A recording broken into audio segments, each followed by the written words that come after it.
কিরে জিনুক, তুই আমাকে বাড়িতে?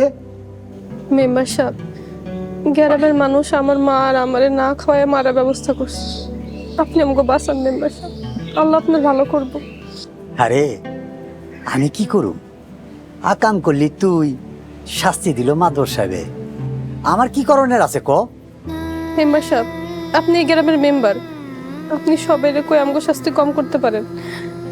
আপনি সবের কর না আমাকে কাজ কামের একটা ব্যবস্থা করে দিতে। আপনার আল্লাহর দোহাই লাগে মেম্বার সাহেব, কি কাম করবি? যে কোনো কাম করুম, আমাকে খালি একটু খাইতে দিয়েন। না রে, আমার বাড়িতে তো কামের লোক দরকার নাই।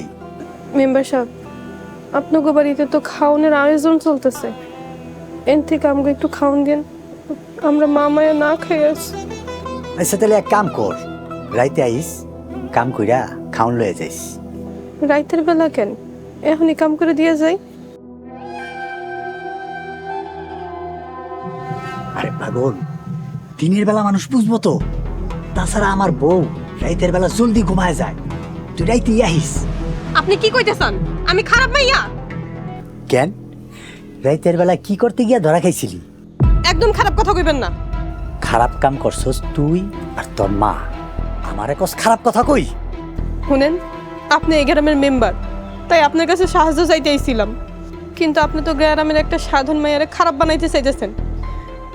যে গ্রামে একটা সাধারণ মাইয়া আপনার কাছে নিরাপদ না, সেই সমাজ আপনার কাছে কি পাইবো?